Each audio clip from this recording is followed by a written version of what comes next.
Գյուրջան կասկադ, հասանելի բնակարաններ 65 ամիս մարման ժամկետով։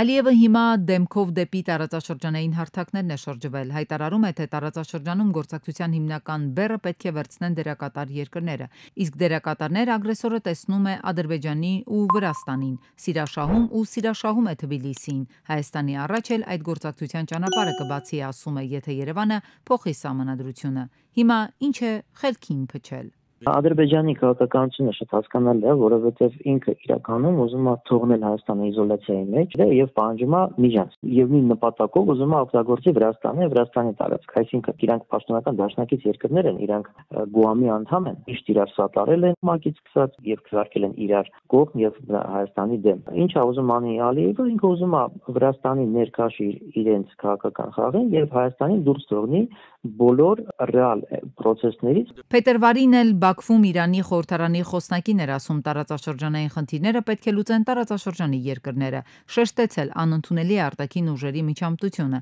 ու այս զրույցի ընթացքում հիշատակեց, կարևորեց 3 գումարած 3 ձևաչափը։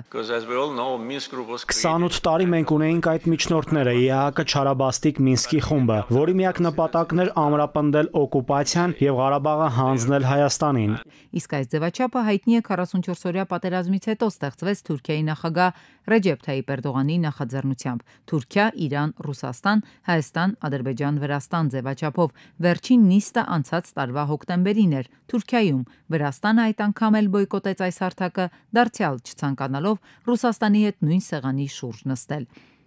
Բաքուն իդեպ ժամանակին հաճույքով արևմուտքի գիրկն էր նետվում, որովհետև Բրյուսելն ու Վաշինգտոնը Արցախի հարցում ըստ էության կիսում էին Բաքվի դիրքորոշումը։ Հիմա արդեն, երբ Ադրբեջանը զավթել է Արցախը, սերն առ արևմուտք սառել է։ Ռուսաստանի փոխարտգործնախարար Գալուզինն էլ հեռախոսով խոսել է հայ-թուրքական կարգավորման գործընթացում Հայաստանի հատուկ բանագնաց Ռուբեն Ռուբինյանի հետ։ Հարավկովկասում եւ դարձյալ 3 գումարած 3 հարթակի շրջանակում գործակցություն են քննարկել։ Ավելի վաղ Լավրովն ասաց, Վրաստանի համար 3 գումարած 3 ձևաչափի դռները բաց են, կասկած չկա, որ այդ ձևաչափը բոլոր մասնակիցների շահերից է բխում։ Մենք հասկանում ենք Վրաստանի դիրքորոշման նրբությունները եւ թերահավատությունը, բայց Վրաստանի ներկայացուցիչների աթոռը միշտ կլինի այս ձևաչափի նիստերի դահլիճում։ Կգտնի արդյոք Վրաստանի աթոռը իր տիրոջը եւ ինչ հարց կլուծի այդ հանդիպումը։ Կտեսնենք արդյոք 3 գումարած 3-ի ռեինկարնացիան։ Ամերիկայում ապրող թուրք հայտնի պատմաբան Թաներ Աքչամը պատրաստում է իր ցեղասպանության համառոտ պատմություն գրքի անգլերեն տարբերակը։ Գիրքն ի սկզբանե լույս է տեսել թուրքերենով 2021 թվականին։ Աքչամը զրույցում նշել է, որ Ամերիկայում հրատարակման պատրաստվող անգլերեն տարբերակում ավելացվել են մի քանի նոր փաստեր, այդ թվում 1909 թվականին Ադանայում հայ բնակչության ջարդերի մասին, որոնք պատմաբանը գտել է Օսմանյան արխիվներում։ Ամերիկայում հրատարակությունը նախատեսված է հաջորդ տարի գրքի թուրքական տարբերակում 2 բաժին էր ներառվել այն հարցերի մասին, որոնք թուրքական հասարակության մեջ առ այսօր քիչ են քննարկվում։ Դրանցից մեկը քրդերի դերի մասին է, մյուսը ցեղասպանության ժխտման պատմության մասին։ ԱՄՆ նախագահ Դոնալդ Թրամփը ուղերձ է հղել հայոց ցեղասպանության 110-րդ տարելիցի կապակցությամբ։ Նա չի գործածել ցեղասպանություն եզրույթը, այլ լատինատար նշել է մեծ Եղեռն արտահայտությունը։ Մենք այսօր հիշում ենք մեծ Եղեռնը եւ հարգում այն մարդկանց հիշատակը, ովքեր տուժել են 20-րդ դարի ամենասարսափելի աղետներից մեկում։ 1915 թվականից սկսած 1.5 միլիոն հայեր արտաքսվեցին եւ մահվան դատապարտվեցին Օսմանյան կայսրության վերջին տարիներին։ Այս հիշատակի օրը մենք եւս մեկ անգամ միանում ենք Ամերիկայի եւ ամբողջ աշխարհի հայ մեծ համայնքին, սգալով բազմաթիվ կորսված կյանքերի համար։ Մենք ակնկալում ենք շարունակել մեր ռազմավարական գործընկերությունը Հայաստանի հետ եւ աջակցել տարածաշրջանային կայունությանը, ասել է Թրամփը։ Որոնք են զինված ուժերում զինծառայողների միջև կոնֆլիկտների, նաև մահվան ելքերով դեպքերի պատճառները։ Երկրի գերագույն գլխավոր հրամանատարն է գնահատում։ Նրա ձևակերպմամբ բանակում խնդիրների մեծ մասը ձևավորվում են միջավայրի նկատմամբ վերաբերմունքի մշակույթից։ Փաշինյանի դիտարկմամբ զինված ուժերում եղած խնդիրների 90%-ը բանակի հետ կապ չունի։ Ժորժան, Հայաստանի Հանրապետությունում տղամարդու համար ավել բռնելը ամոթ է։ Խնդիրը ավելի ու տղամարդու մասին չի, խնդիրը միջավայրի մասին է։ Աղբի մեջ ապրելը ամոթ չի, աղբը հավաքելը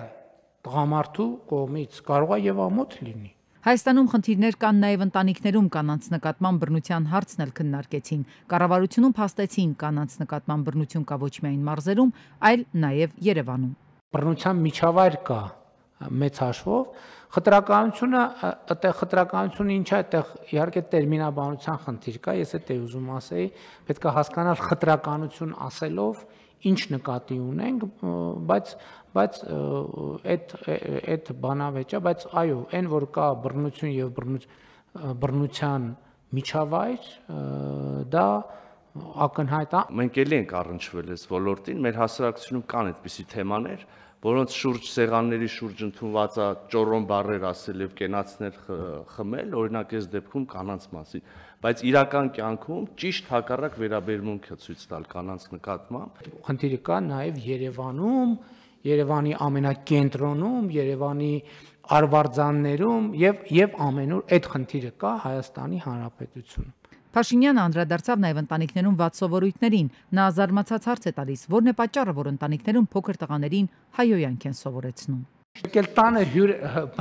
տանը հյուրեր են հավաքում, ասենք բանը, միջոցը ոնց որ մարդիկ նորմալ նստած շփվում են, մեկը արի, ասա դե բանին ինչ ես ասե, տատիկին ինչ ես ասե։ Ժողովուրդ կներեք, սա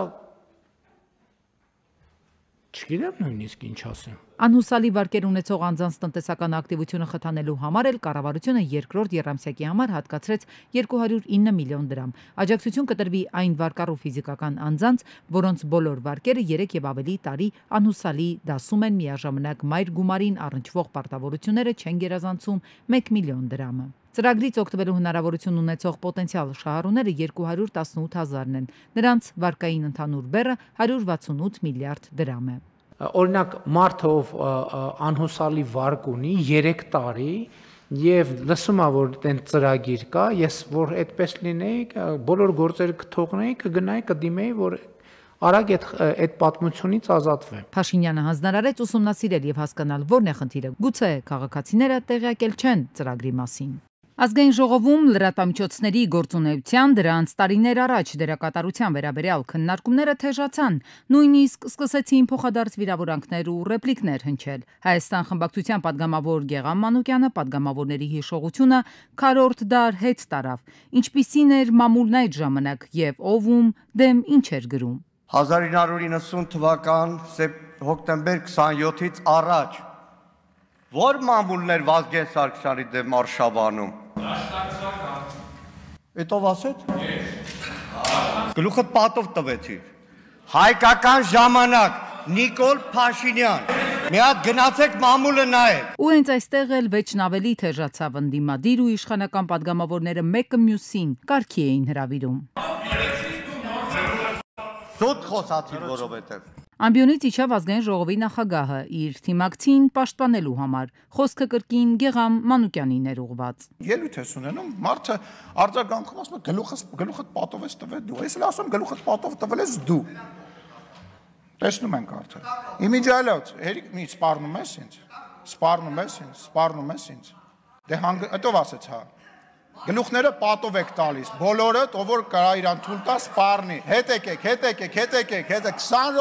20 րոպե կյանքները կերար բոլորիս, խնդրում եմ, նստի լսի։ Հետո ազգային ժողովի նախագահը դիտողություն արեց Հայաստան խմբակցության մեկ այլ падգամավորի։ Սիմոնյանին դուր չի եկել падգամավոր Վարդանյանի պահվածքը քննարկումներից մեկի ժամանակ։ Վարդան, ես անկեղծ չեմ հասկանում, ոնց կարելի է, որ մարդը ամբիոնից զոհված մարդկանց անուններ է տալիս։ Անենց եք ժպտում, ես ասենք զարմացած եմ, էլի։ Ասենք այդ ծիծաղն ու ժպիտը զոհերի անունները տալու հետ կապված ամոթ է, էլի։ Եվ քանի որ օրակարգային հարցը մամուլն ու դրա ազատությունն էր, падգամավորները կրկին թեմային անդրադարձան։ ԿՊԱ-ականները հայտարարեցին, թե Հայաստանում մամուլը երբեք այդքան ազատ չի եղել, որքան այսօր։ ԿՊԱ-ական խմբակցության ղեկավարը թվեր հնչեցրեց, թե ընդդիմությունը տիրապետում է լրատվական դաշտի 90%-ին, իշխանությունը 10%-ին։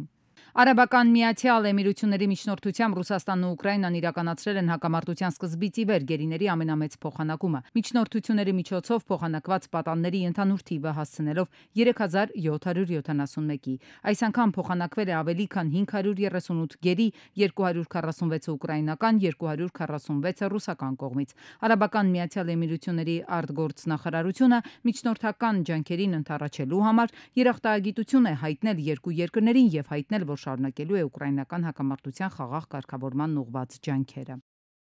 Տարածաշրջանային լարվածության ֆոնին Իսրայելի վարչապետ Բենյամին Նեթանյահուն առաջիկայում կայցելի Ադրբեջան, գրել է Իսրայել Հայոմ թերթը, չհստակեցնելով հստակ ամսաթիվը։ Ըստ իսրայելական թերթի Նեթանյահուն Բաքվում հանդիպելու է նախագահ Ալիևի հետ։ Թուրք-սիրիական խնդրից բացի Նեթանյահուն եւ Ալիևը քննարկել են երկկողմ եւ տարածաշրջանային հարցեր։ Ադրբեջանն Իսրայելի համար բարեկամ պետություն է, որտեղ երկու շաբաթ առաջ տեխնիկական բանակցություններ են կայացրել Իսրայելի եւ Թուրքիայի միջև կանխելու Սիրիայի տարածքում երկու երկրների միջև ռազմական բախման հավանականությունը։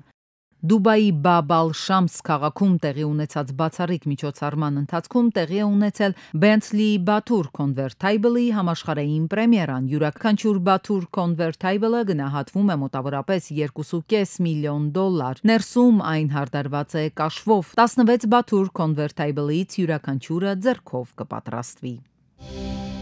Դատարանը մեղավոր է ճանաչել 4 անձի սպանություն կատարած 7 անձի տարբեր ծանրության հրազենային վնասվածքներ պատճառած ամբաստանյալ Թելման Քալաշյանին եւ դատապարտել ցմահ ազատազրկման, հայտնել են դատախազությունից։ Դատախազը Թելման Քալաշյանի նկատմամբ հանրային քրեական հետապնդում էր հարուցել այն արարքի համար, որ նա 2017-ի օգոստոսի 1-ին պայմանավորված տոկոսադրույքի հաշվարկով կուտակված պարտքը եւ հիմնական գումարը ստանալու հարցի շուրջ ծագած վիճաբանության հետևանքով, որ սորդական ակոսափող հրազենով զինված մտել էր Արագածոտնի մարզի Շամիրամ համայնքում գտնվող Սքո սրահ եւ 7 կրակոց արձակել սրահում գտնվող անձանց ուղղությամբ, փորձելով ամբոխի մեջ գտնել իր ազգականին։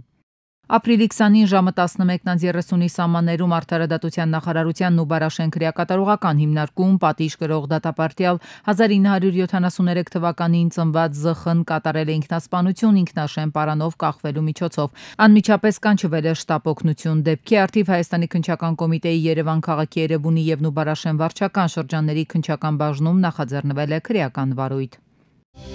Շենգավիթ վարչական շրջանի աշխատակազմում իրավապահները գործողություններ են իրականացրել։ Թաղապետը հայտնեց, որ իրենց աշխատակիցներից մեկը տնային կալանքի տակ է։ Այս բանի նախաքննությունը դեռ, եթե չեմ սխալվում, շարունակվում է, որովհետեւ այլ բան չեմ կարող ասել, եւ կարող եմ նաեւ փաստել եւ վերահաստատել մեր դիրքորոշումը, որ համայնքային պետական բյուջեից 1 լումա անգամ գողանալը դա մեղմ ասած սրիկայություն է։ Ոչ միայն համայնքային բյուջեից գողության մասին է խոսքը, այստեղ նաև խոսքը այն մասին է, որ ասենք ինչ որ մի բան արձանագրելու, ինչ որ մի բան չարձանագրելու համար կաշառք վերցնելու նաև մասին է խոսքը եւ այդ բոլոր երևույթները մեզ համար անընդունելի են։ Քաղաքապետն ասում է, սա դարձել է անընդհատ կրկնվող եւ համակարգային խնդիր։ Ինչ որ տենց այլ մոտիվացիոն միգուցե տրամաբանությունը պետք դնել, որովհետև ոնց հասկանում եմ, այնտեղ բանը շատ է, էլի, գայթակղությունը շատ մեծ է եւ պետք է համապատասխան ինչ-որ համակարգային երևույթը լուծումներ գտնել։ Քաղաքապետն անդրադարձավ նաեւ մայրաքաղաքի գիշերային լուսավորության համար կատարվող աշխատանքներին։ Համայնքներ կան, որտեղ LED լուսատուներ ունեն։ Դրանք ըստ Ավինյանի էական էներգախնայող են եւ քաղաքի փողոցներն ու բակերն ավելի լուսավոր են դառնում։ Այնուամենայնիվ կարծում եմ, որ այստեղ մի փոքր ավելի խորը վերլուծության կարիք ունենք, որովհետեւ մասնավորապես այս աշխատանքները այսպես թե այնպես ազդում են մեր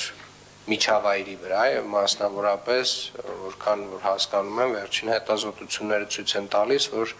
էականորեն ազդում են նաեւ ծտերի միգրացիայի վրա։ Քաղաքապետը պատասխանատվությունը դրեց վարչական շրջանների ղեկավարների վրա։ Նրանք պետք է ապահովեն, որպեսզի վարչատարածքներում տեղադրված տարբեր ապարատների եւ բանկոմատների համապատասխան վճարումները մուտք արվեն քաղաքային բյուջե։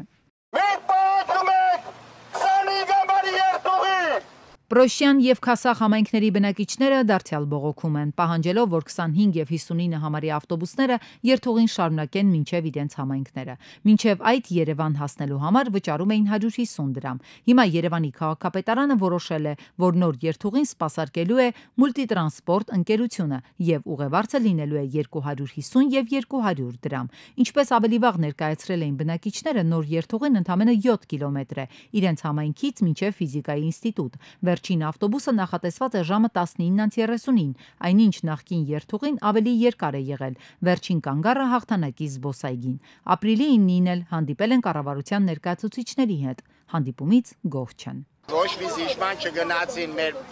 ժողովրդի խնդրանք պահանջին, մերժեցին ու ասեմ ձեզ, երկու շաբթի օրվանից պետք է չլինեին ավտոբուսները ըստ իրենց հայտարարության։ Պրոշյանցի Մարիամ Պետրոսյանն ասում է, կառավարությունն օրենք է ընդունել 2006 թվականին, 19 տարի չեն անդրադարձել այդ կետին, 2021-ին մրցույթ է հայտարարվել, որին մասնակցել է միայն Մուլտիտրանսը ու շահել 250 դրամ ուղևորցի արժեքով։ Բնակիչներին կասկածելի է թվում, ինչու է մրցույթին ընդամենը մեկ ընկերություն մասնակցել։ Երևանը եկել Քասախից անցել է։ Հլենեք ժողովուրդ, գնացել ասել է պաշտպանության նախարարություն, հենց տեսեք քանի կիլոմետր է հեռու։ Ընդամենը 500 մետր պետք է գյուղ մտնի, դրա համար այսքան ժողովրդին հանել են ոտքի։ Նույնը Պրոշյանի ժողովրդի համար, այնտեղ էլ 1 կիլոմետրի հարցը։ Եկել մտել է Պրոշյանի տարածք, վարչական տարածքի մեջ է Պրոշյանի։ Ինչի համար այդ քաղաքային ավտոբուսը հանվում։ Երկրորդ քննարկումների ժամանակ այդ հարցերը տվել եք, ինչ են ձեզ արձագանքել։ Փոխնախարարի իմ տված 3 հարցերից ոչ մեկին չպատասխան։ Տարածքային կառավարման եւ ենթակառուցվածքների նախարարությունն էլ պարզաբանում է, որ հանդիպումների ընթացքում բնակիչներին խնդրի լուծման տարբերակներ առաջարկվել են։ Փոխադրաբարձի նվազեցում, Պրոշյան Երևան 200 դրամ, Քասախ Երևան 150 դրամ, նաեւ սահմանված երթերի քանակի ավելացում։ Երևանի տրանսպորտին հասանելիություն բնակավայրերին հարող միջպետական ճանապարհից տրանսպորտային միջոցների թվականակի ավելացում, Երևանում վերջնակետի փոփոխություն։ Գերատեսչությունից ապակառուցողական են գնահատել կրկին բողոքի ակցիաներ ձեռնարկելը։ Շատ չանցած ակցիան ավարտվեց, բողոքավորները ցրվեցին։ Լիստեյեմով հեռախոս վաճառելը գլխացավանք դարձավ 29-ամյա կնոջ համար։ Ասում է, կապվել են հետը, որ գնեն հեռախոսը, երկար քննարկել են, գին համաձայնեցրել, հետո առաջարկել են նույն օրը հանդիպել ու վերցնել հեռախոսը։ Առաջին անգամը չէ՞ լի մեր ընտանիքով որ այդ հարթակում ինչ որ բան եք փորձում վաճառել, հերթական վաճառքն էինք ուզում իրականացնել, իմ հեռախոսն էր։ Որոշ ժամանակ հետո ինձ մի աղջիկ է գրում, փորձում ենք քննարկել, թե ոնց ենք անելու փոխանցումները վճարման հետ կապված, ես ոնց է հեռախոսը փոխանցել։ Հենց ինքն է ձեզ առաջարկել հանդիպել վերցնել հեռախոսը։ Ասացի որ նույն օրը չեմ կարող, ինքը որ դա նվերի համար է եւ այսօր է պետք։ Էլի ինքը առաջարկեց որ միջոց գիտի։ Ճակերտավոր գնորդը ալտերնատիվ տարբերակ է առաջարկել ու Yandex հավելվածի հղում է տվել, որ վաճառողը լրացնելով անձնական տվյալները քարտի հաշվեհամարն ու եռանիշ թիվը տեսնի վճարված գումարը, որից հետո էլ հենց Yandex-ի առաքման ծառայությունով պիտի փոխանցեր հեռախոսը։ Ասում է հավելվածը չափազանց իրական էր, կասկածելու համար, որ իրեն խաբել են։ Սկզբի շրջանում մենք միշտ լսում ենք, որ նման խաբեությունները ռուսերենով են արվում, ինչ-որ այլազգիներ են զանգում են, ասում են, որ ես ինչ-որ միգրանտ եմ, ինձ շտապ ձեր սառնարանն է պետք գնեն, տեղափոխվել եմ ուրիշ քաղաքում եմ, ուղարկեք, ուղարկում էին կեղծ լինքեր, որոնք այնպես էին սարքած, որ նմանեցվում էին որևէ վճարային համահավելվածի։ Դրա մեջ մտնում էր կարևոր բաղադրիչ, որ ասում էին անպայման ձեր քարտի վրայի թվերը տվեք եւ եռանիշ թիվ։ Հիմա հաճախ թիրախ են դառնում հենց List.am-ի վաճառողները, քանի որ շտապ վաճառքի համար մեծամասնությունն այդտեղից է օգտվում, ասում է մասնագետը, որ երևույթը տարածված է ու հաճախադեպ հաստատում են նաև քննչական կոմիտեից ու ոստիկանությունից։ Թվերի վիճակագրության մասին տեղեկություններ հնարավոր կլինի ստանալ գրավոր հարցումից հետո։ Ամուսնուս իրականում չի ասել այդ պահին, հետո որ արդեն հասկացա, որ չէ, ամեն ինչ արդեն շատ լուրջ է, ինձ մեսիջներ ա գալի այդ վարկի մասին եւ այլն։ Ես նախ դիմեցի ոստիկանություն, մեծ կոնֆլիկտ ունեցանք ես ու ամուսինս, դեռ ես էի մեղավոր, ես չեմ տիրապետում նման կայքերին, հղումներին, ու ամուսինս ասաց, որ ինքը կոպիտ ասած իր ձևերով էլի հարցին լուծում կտա։ Հետո ոստիկանության հետ ինքն է կապի մեջ եղել։ Ես էլ խաբեության թիրախ եմ դարձել, միայն թե խնդիրներ ունեցա ոչ թե ամուսնուս, այլ ընտանիքիս հետ։ Հայրս դժվարությամբ հավատաց, որ կիբերհանցագործների ճանկն եմ ընկել։ Տեխնիկայի ժամանակներում բարդ է հասկանալ երբ ենք ես խաբում։ Ուստի անձնական տվյալների ձիգ պահելը պետք է չգրված օրենք դարձնենք։ Զգոն եղեք։ Մեկ ամիս է Ավանի Հովանես Հովանեսյան թաղամասի 26 կոտորակ 2 հասցեում հակասանիտարական վիճակ է։ Մանկապարտեզի գլխավոր մուտքի եւ 9 հարկանի շենքի դիմաց գոյաջրերից լճակ է առաջացել։ Վիճակն ահավոր է, ասում են մանկապարտեզի սաների ծնողներն ու բնակիչները։ Մի քանի 100 մետրից են զգում գարշահոտը։ Եկեք քանդել են մատրուբային դրանյանի սարքել են, տես թողին էլի մեկա չի սարքել։ Բայց հստակ վիճակն է, այսի գանսս քանդեն։ Այս հակասանիտարական վիճակը հոտը, որ անգամ 100-200 մետրից խեղդում է, անգամ այդ հոտը հասնում է մինչև մանկապարտեզ, իսկ ոչ մի պատկան կառույց չի փորձում այս խնդիրը լուծել։ Բավարար ալներուստ է, որ երեք մի քիչ տաք արեց արդեն անհնարին էր։ Երևանցիների խոսքով Veolia ջրի ներկայացուցիչները եկել են քանդել, անգամ վնասել շենքը սնուցող էլեկտրական լարերը։ Հետո արդեն Հայաստանի էլեկտրական ցանցեր ընկերությունն է հոսանքի հարցը լուծել, իսկ հակասանիտարական վիճակն այդպես էլ մնացել է։ Այս պահին էլ այդ վնասված հոսանքը չի կարգավորվել, ինչ որ կցոնով ըստ բնակիչների հայտնացի, կցոնով միացրել են, ինչը ոնց որ իրենք են ասում նագրուսկա կտամիուս լարերին։ Դաշինքի կապելները կդրել են, երկու ֆազը դրել են մի ֆազի տակ, լիֆտ չի աշխատում։ Կոնյա։ 9։ Դիալեզով հիվանդ մարդ ունենք, ամեն օրը մեջ եթում է դիալեզի։ Ամեն օր են պատասխանատու կառույցներին զանգում, բայց ասում են քարան տարբերություն է բոլոր օղակներում։ Այս ամենին զուգահեռ նաև տարածքն է վտանգավոր դառնում, քանի որ դրանք լույսերով սահմանազատված չեն ու որևէ մեկն ապահովագրված չէ այդ փոստ ընկնելուց։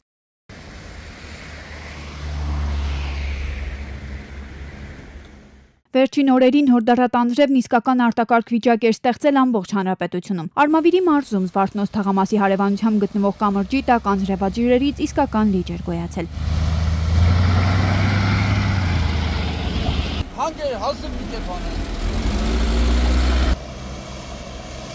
Վարորդների խոսքով ամեն անգամ նույն վիճակն է լինում, հենց անձրև է գալիս, Էջմիածնի քաղաքապետարանի ուշադրությունն են հրավիրում ջրահեռացման նորմալ համակարգ անցկացնելու համար։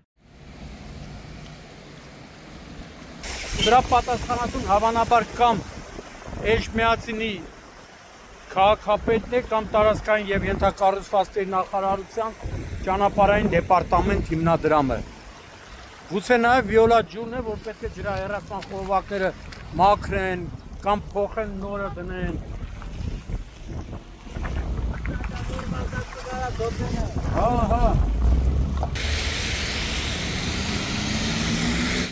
Նույն պատկերն էր նաև մայրաքաղաքում, նորից հորդառատ անձրև, նորից ջրով լցված փողոցներ ու կաթվածահար երթևեք։ Օրինակ Մալաթիա Սեբաստիա վարչական շրջանի Արնո Բաբաջանյան փողոցը իսկական լճակ էր հիշեցնում։ Դեպի Չարբախ տանող ճանապարհահատվածի կամրջի տակ երթևեկությունը դարձել էր վարորդների համար իսկական պատուհաս։